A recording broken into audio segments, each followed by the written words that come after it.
Good afternoon. This is All India Radio. I am Anubha Rohatgi and with me is Reshma Tiwari with the Midday News.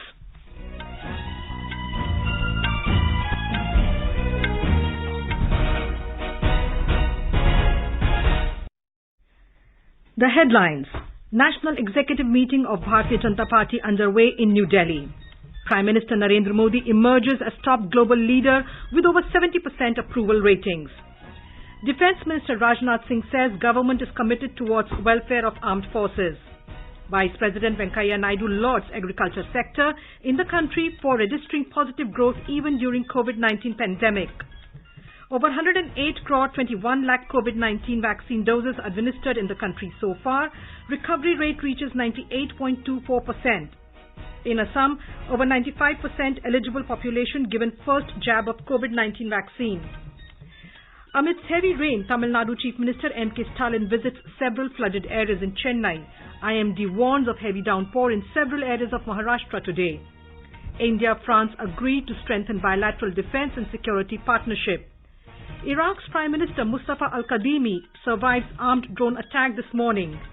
And in ICC Men's T20 Cricket World Cup today, much-awaited New Zealand-Afghanistan clash to take place in Abu Dhabi and Pakistan to lock horns with Scotland in Sharjah.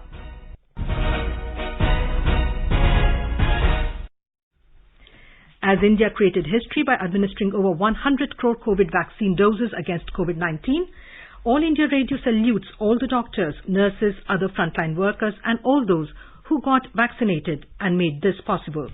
Even though the country has achieved this feat, we caution our listeners that the battle against COVID is not yet over. We appeal to our listeners to get fully vaccinated at the earliest and also help others get vaccinated. During the festival season, please follow these 3 simple steps. Wear a face mask, maintain 2 gaz ki doori for social distancing, focus on hand and face hygiene. For any COVID-related information and guidance, contact national helpline numbers 011 2397 8046 and 1075. And now the news in detail. BJP President JP Nadda today said that initiatives of the Union government, including the abrogation of Article 370 in Jammu and Kashmir, have brought smiles on the faces of millions. In his inaugural address at party's National Executive Meet in New Delhi, Mr. Nadda also said that the party's vote share in recent polls has increased. He said the party has set targets to expand it further. Briefing media this afternoon, Union Minister Dharmendra Pradhan informed that Prime Minister Narendra Modi was felicitated by BJP President JP Nadda for achieving the 100 crore COVID-19 vaccination target. He said, today, big countries of the world are lauding Mr. Modi's leadership during the COVID crisis. Vaccination के लिए task force बनाते हैं, स्वयं उस laboratories को पहुंचते हैं, वैज्ञानिकों की हौसला बढ़ाते हैं, प्रोत्साहित करते हैं, उसकी सुखद परिणाम आज देश 100 करोड़ से ज्यादा वैक्सीनेशन पूरा कर चुका है। WHO जैसे संगठन भारत बायोटेक द्वारा निर्मित कोवैक्सीन को मान्यता दे चुका है। यह सब भारतीय लोगों की कोरोना से लड़ने की सामूहिक प्रयास है, प्रचेष्टा है, डिटर्मिनेशन है। आज माननीय प्रधानमंत्री उसी को नेतृत्व करते हुए हम सभी के लिए एक मिसाल बने हुए हैं। Mr. Pradhan said in his speech the BJP chief cited government measures like action against 1984 riot accused and keeping the langars outside the purview of GST. The Union Minister said veteran BJP leaders L.K. Advani and Murli Manohar Joshi are attending the meet virtually. He said all participants at the meeting were registered digitally and around 342 people are taking part in this meeting. आज पहली बार corona की उपरांत हम प्रत्यक्ष 36 संगठनात्मक इकाई state और union territory unit के साथ लगभग हमारे 346 मेंबर है। लगभग टेक्नोलॉजी के प्लेटफॉर्म पे इस बार एक पार्टी ने एक अनोखा पहल की है। सारे पार्टिसिपेंट की डिजिटल रजिस्ट्रेशन हुई है। Our correspondent reports the Bharatiya Janata Party National Executive Meeting began this morning in New Delhi. The meeting is being attended by executive members of the party, including Prime Minister Narendra Modi, Union Home Minister Amit Shah and Defence Minister Rajnath Singh. Party members are deliberating on national issues and the assembly elections scheduled to be held early next year. Several union ministers and many present and former chief ministers are attending the meeting. In view of the COVID-19 protocols, the meeting is taking place in a hybrid manner in which some leaders are present physically while others are participating virtually. This is the first physical national executive meeting of the BJP after the COVID-19 pandemic. Prime Minister Narendra Modi has emerged at the top of the global leaders' approval ratings. In a recent survey conducted by a US data firm, Morning Consult Political Intelligence, Narendra Modi's approval rating is the highest among world leaders. Mr. Modi is at the top of the list with 70% approval rating. He received the maximum approval among adults across the world. He remains at over 60% in approval ratings since Morning Consult started collecting data in 2019. Mexican President Andrés Manuel López Obrador is at the second place with 66%, followed by Italian Prime Minister Mario Draghi with 58% approval ratings. US President Joe Biden stands at the sixth spot with 44%, while British Prime Minister Boris Johnson rounded the top 10 with 40%. Morning Consult Political Intelligence tracks the approval rating for governmental leaders in 13 countries, including Australia, Canada, France, Germany, India, Italy and Japan. It updates the data for all 13 countries on a weekly basis, offering real-time insight into the shifting political dynamics across the globe. Defence Minister Rajnath Singh today said the government is wholeheartedly committed towards the welfare of armed forces. In a tweet, the minister said Prime Minister Narendra Modi took the landmark decision of fulfilling the long-pending demand of one rank, one pension 6 years ago. He thanked the Prime Minister for taking the bold decision on OROP and added that since then, OROP has been the cornerstone of government's policy towards the welfare of armed forces. Vice President M. Venkaiah Naidu today said that while no country or sectors remained unaffected by COVID-19, the agriculture sector in India registered a positive growth. Addressing the second convocation of Dr. Rajendra Prasad Central Agriculture University at the premises of Pandit Deen Dayal Upadhyay Horticulture and Forestry College at Piparakoti in Motihari in East Champaran district in Bihar, Mr. Naidu said farmers of the country have done a commendable job by producing record production of food grains during the COVID pandemic. The Vice President called for multi-pronged efforts to make Indian agriculture sustainable and profitable. He said that we will be able to produce more in less area by changing our approach and practices. Mr. Naidu stressed upon bringing effective synergy between traditional knowledge and state-of-art technology. He also asked agricultural universities to focus on research that benefits the farmers. Central government, state government, universities, Krishi Vijnana Kendras, research centers, politicians, media and also all public people working in public life, they should give more importance and more focus on agriculture. Because agriculture is our basic culture. So we should see that the agriculture sector is given all the support that is needed for the development and sustenance of agriculture. And as young agri-professionals, we will have a bigger role to play ahead. The Vice President said that there was a need to popularize local innovations so that they can be replicated in other areas. Pointing at the use of artificial intelligence in agriculture in countries like Japan, he said we should not lag behind in experimenting with such technologies here. 850 students of agriculture and allied subjects were awarded degrees at the event. Bihar Governor Phagu Chauhan, Chief Minister Nitish Kumar and other dignitaries were also present on the occasion. Later in the day, the Vice President will inaugurate 6th International Dharma Dhamma Conference at Nalanda University in Nalanda district of Bihar. The theme of the 3-day conference is Role of Dharma Dhamma Traditions in Building a Post-COVID World. Nalanda University Vice Chancellor Sunaina Singh said 200 delegates, dignitaries, statesmen, scholars and those associated with religious organizations from across the globe will participate in the conference. With the UN Climate Summit or the Conference of Parties COP26 in Glasgow around, All India Radio brings to you a Radio Reckoner every day. Under the COP26 Explainer series, we shall bring for you daily the terms and concepts in use during the conference. Today we shall talk about One Sun, One World, One Grid. The idea was mooted by Prime Minister Narendra Modi at the Glasgow Summit and followed by a launch thereof. The initiative calls for setting up of a global grid that would be able to transmit solar power, that is clean energy, anywhere and anytime.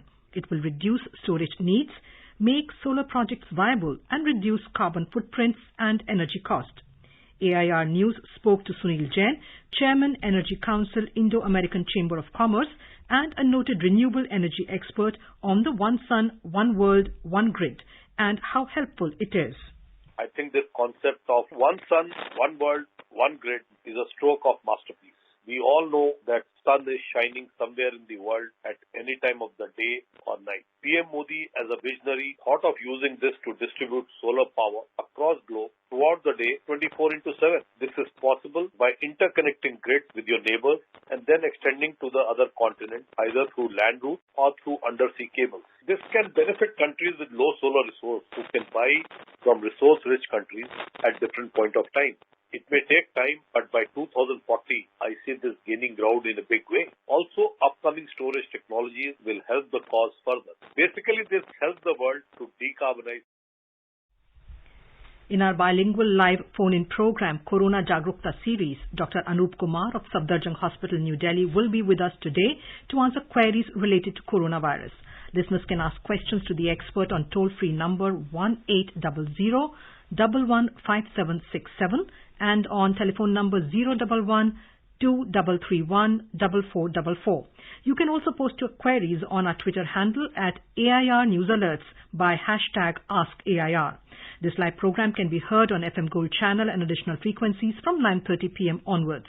The program will also be available on our website, newsonair.nic.in, and on our YouTube channel, News on AIR Official.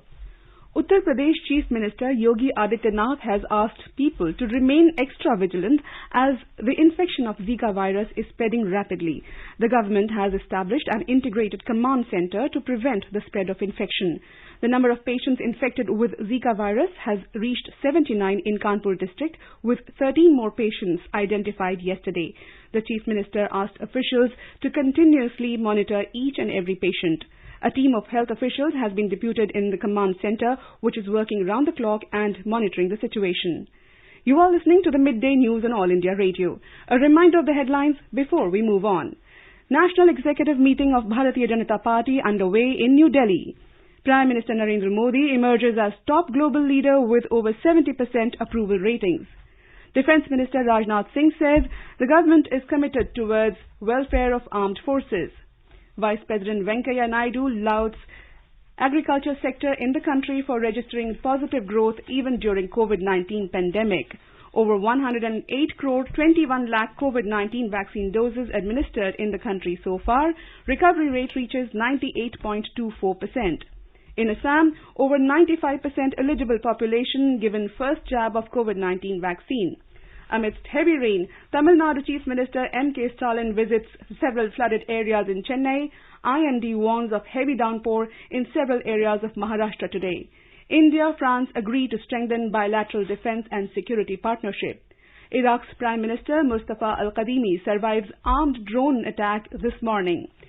And in ICC Men's T20 Cricket World Cup today, much-awaited New Zealand-Afghanistan clash to take place in Abu Dhabi and Pakistan to lock horns with Scotland in Sharjah.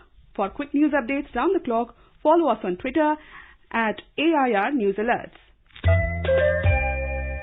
चलो मिलकर एक शुरुआत करें, चलो एक फैसला आज करें, मास्क नहीं तो टोकेंगे, कोरोना को रोकेंगे, चलो एक इरादा करते हैं, चलो कुछ वादा करते हैं, मास्क नहीं तो टोकेंगे, कोरोना को रोकेंगे.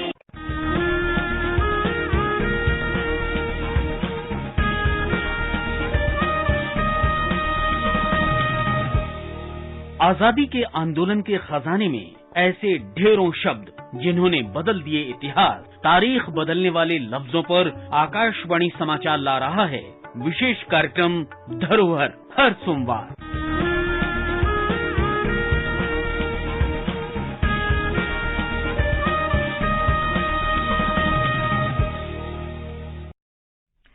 Welcome back to the Midday News. Over 108 crore 21 lakh COVID-19 vaccine doses have been administered in the country so far under the nationwide vaccination drive. In the last 24 hours, more than 28 lakh 40,000 vaccine doses were administered.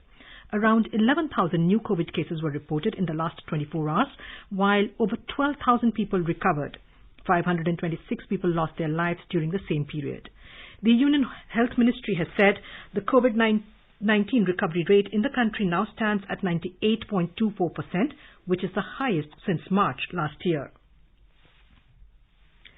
In Assam, 95% eligible people have taken the first jab of COVID-19 in the state. Talking to AIR correspondent, Director of National Health Mission, Dr. Lakshmanan said that overall 2.89 crore vaccines have been administered so far. He further said that the health department will start a door-to-door vaccination campaign to cover the left-out people. He hoped that in the next fortnight, all those eligible who are yet to take the vaccine would be covered. Bahrain has relaxed quarantine measures for vaccinated Indian travellers. Passengers travelling from India to Bahrain with a COVID-19 vaccination certificate issued in India will be exempted from mandatory 10 days of quarantine. The vaccines taken should be approved by the WHO or by the Kingdom of Bahrain. In a tweet, the Embassy of India in Bahrain informed that these passengers will also be exempted from pre-arrival negative RT-PCR certificate. The regional Met Department has predicted that a low-pressure area is likely to form over the Bay of Bengal and move towards the North Tamil Nadu coast, bringing heavy rain with squally winds. The system is expected to move towards North Tamil Nadu. Meanwhile, Tamil Nadu Chief Minister M.K. Stalin visited flooded areas in Chennai and took stock of the situation. A report from our Chennai correspondent. Rains continue to lash Chennai and the suburban areas since yesterday, and it has resulted in rise in water levels in reservoirs supplying water to the city. It has been decided to release surplus water, and the local people in the banks have been advised to move to safer places. As 20 to 24 centimeters of rainfall has been recorded in the last 24 hours in many areas after 2015, fear of floods loom large in the minds of Chennaites. NDRF teams are likely to reach out to the affected areas. Chief Minister M.K. Stalin, along with his colleagues and top officials including State Chief Secretary and DGP, visited many areas in North Chennai. Giant machines are being used to pump out water in flooded areas. The Coast Guard has also issued an advisory to the Chief Secretary and the Directorate of Fisheries to alert the fishermen to return back to the shore before 9th to 12th of this month. Joy, AIR News, Chennai. The India Meteorological Department has warned of heavy rains in several areas of Maharashtra today due to a low-pressure area in the Arabian Sea. While the low-pressure area is moving away from the Indian coast, there is a possibility of it bringing heavy downpour in the state. A yellow alert has been issued in Ratnagiri and Sindhudurg districts for today. Thunderstorms with lightning and gusty winds at isolated places are expected in these districts. Regional Meteorological Center Mumbai said light rains are also expected in some parts of Raigad, Pune, Kolhapur, Satara and Sangli districts. Talking exclusively to AIR News, IMD Director General Dr. Mrityunjay Mohapatra said, Northeast monsoon is in active condition. Under its influence, a cyclonic circulation lies over North Tamil Nadu and adjoining South Andhra Pradesh. There has been heavy to very heavy rainfall at a few places and isolated extremely heavy fall over North Tamil Nadu and coastal Tamil Nadu and adjoining South Andhra Pradesh. Chennai city has reported highest rainfall of 23 centimeters. There has been heavy to very heavy rainfall over Nellore and Prakasam district of South Andhra Pradesh. Under the influence of the existing cyclonic circulation over North Tamil Nadu and adjoining South Andhra Pradesh, heavy to very heavy rainfall at a few places is expected over North Tamil Nadu and South Andhra Pradesh with isolated extremely heavy rainfall during the next 24 hours. Thereafter, the rainfall intensity will gradually decrease. But however, again, the rainfall activity will increase from 11th onwards over these areas. France has emphasized partnership with India as a major pillar of its Indo-Pacific strategy. It has stressed upon its continuing commitment to the Indo-Pacific region as a resident power. This was highlighted during National Security Advisor Ajit Dobhal's visit to Paris for the annual India-France Strategic Dialogue. During the visit, Mr. Dobhal met French Defense Minister Florence Pagny. The Indian Embassy in Paris tweeted on Saturday that both leaders discussed ways to expand bilateral and regional cooperation, deal with new threats, and support India's defense industrialization and self-reliance. The National Security Advisor also met French Foreign Minister Jean-Yves Le Drian. According to an official statement, India and France agreed to strengthen bilateral defense and security partnership. This will be done through enhanced intelligence and information sharing, operational cooperation, bolstering mutual capabilities, and expanding bilateral exercises. New initiatives in maritime, space, and cyber domains will also be pursued. Iraq's Prime Minister Mustafa al-Kadhimi survived an assassination attempt with armed drones that targeted his residence early this morning. The incident occurred in Baghdad's heavily fortified Green Zone area. Iraqi military said al-Kadhimi is unharmed and in good health. It said security forces are taking the necessary measures in connection with this failed attempt. In a statement, the government said the drones tried to hit al-Kadhimi's home. It is not clear who was behind the attack, nor did anyone immediately claim responsibility. As our nation celebrates the 75th year of independence, a series of events are being organized by the government as a part of Azadi Ka Amrit Mahotsav. To commemorate the occasion as a Janotsav, All India Radio News brings its listeners a special quiz on India's freedom movement and its glorious history. The quiz is being conducted every Monday and Tuesday in the morning news. It will continue till 15th August 2022. And now let us listen to our special program Azadi Ka Safar, highlighting the importance of the day during the freedom struggle. Azadi Ka Amrit Mahotsav.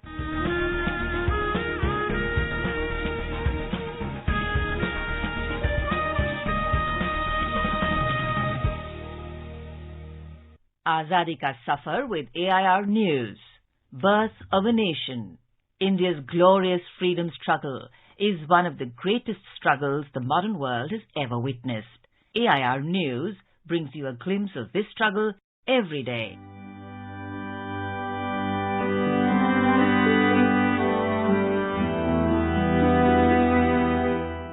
In today's episode, we remember one of the greatest freedom fighters, Bipin Chandra Pal, who was born on November the 7th, 1858 in Sylhet region of British India, which is now in Bangladesh. An early leader of the Indian nationalist movement, Pal was one of the Lal Bal Pal triumvirate, which also included Lala Lajpat Rai and Bal Gangadhar Tilak.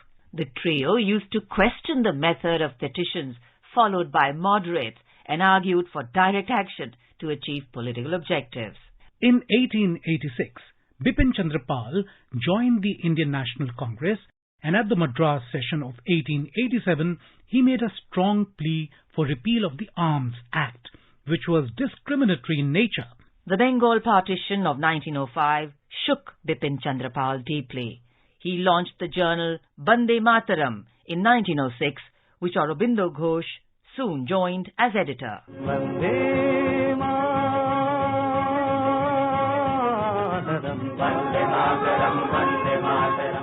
Bipin Chandra Pal is known as the father of revolutionary thoughts in India. Along with Aurobindo Ghosh, he is recognized as the chief exponent of a new national movement revolving around the ideals of Purna Swaraj, Swadeshi, boycott and national education.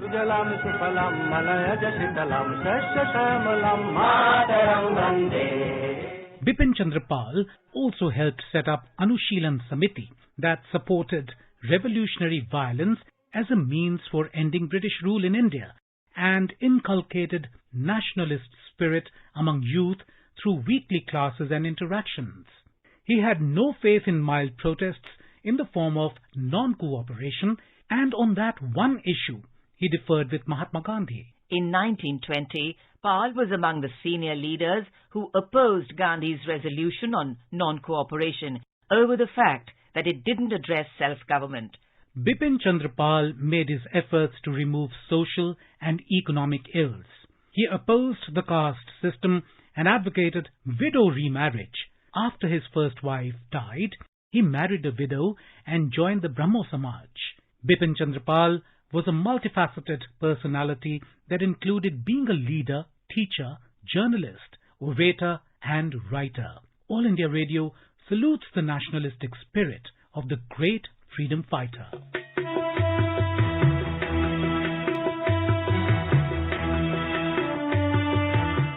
Today we also remember freedom fighter and educationist Ashwini Kumar Datta, who left us on 7th November 1923. The partition of Bengal drew Datta to the Swadeshi movement, and he founded the Swadesh Bandhab Samiti to promote indigenous products and boycott foreign goods. In 1908, the government of the newly formed Eastern Bengal and Assam banned the Swadesh Bandhab Samiti and jailed Datta in Lucknow. বিধির বাঁধন কাটবে তুমি এমন শক্তিমান তুমি কি এমনি শক্তিমান আমাদের ভাঙা গড়া তোমার হাতে এমন অভিমান তোমাদের এমনি অভিমান. In 1921, Mahatma Gandhi visited Barisal to show respect to the great leader. All India Radio salutes this great patriot who strives to work for the Indian public till the end of his life.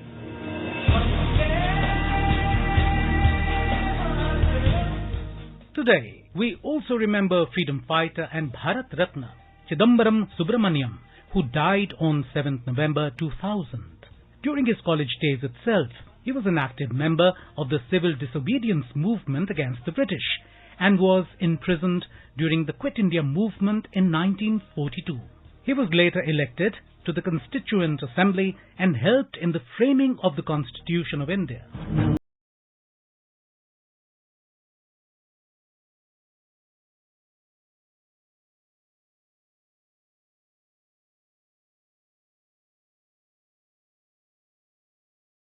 After independence, he served as Union Minister on many occasions and later also served as the Governor of Maharashtra. As the Union Minister for Food and Agriculture, he helped usher in the Indian Green Revolution. He was conferred with the Bharat Ratna in 1998. We salute this great Indian nationalist.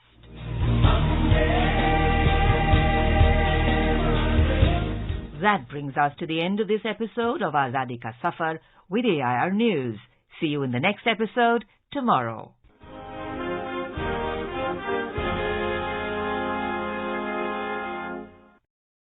In the ICC Men's T20 Cricket World Cup today, New Zealand will take on Afghanistan.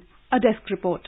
The result of the game between New Zealand and Afghanistan will not only be of huge significance for both the teams but also for India, whose semi-final hopes hinge on the same. As things stand, New Zealand, Afghanistan and India have a chance to qualify for the semis. However, the equation isn't as straightforward as it looks. For New Zealand, if the Kane Williamson-led side beats Afghanistan today, it will qualify for the semis and both India and Afghanistan will be out of the reckoning. If Afghanistan beat New Zealand, however, it will leave the door open for either Afghanistan or India to qualify for the semis. It will also knock New Zealand out of the tournament. So this afternoon's match between Afghans and Kiwis will be eagerly awaited by Indian fans too. With UK Biswas, Ravi Kumar for AIR News, Delhi.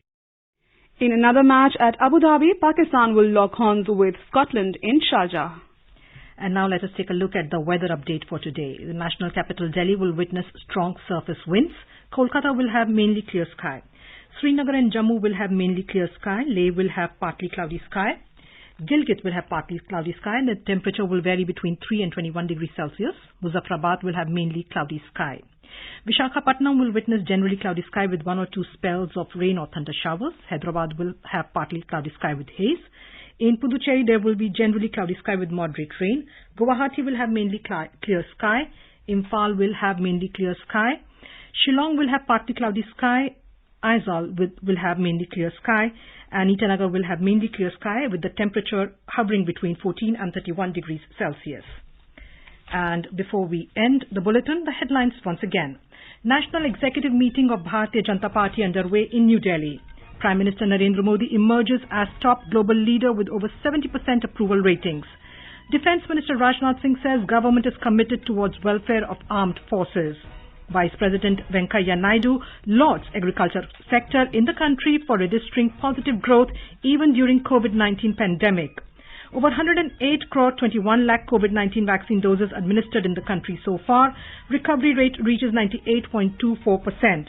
In Assam, over 95% eligible population given first jab of COVID-19 vaccine. Amid heavy rain, Tamil Nadu Chief Minister M.K. Stalin visits several flooded areas in Chennai. IMD warns of heavy downpour in several areas of Maharashtra today.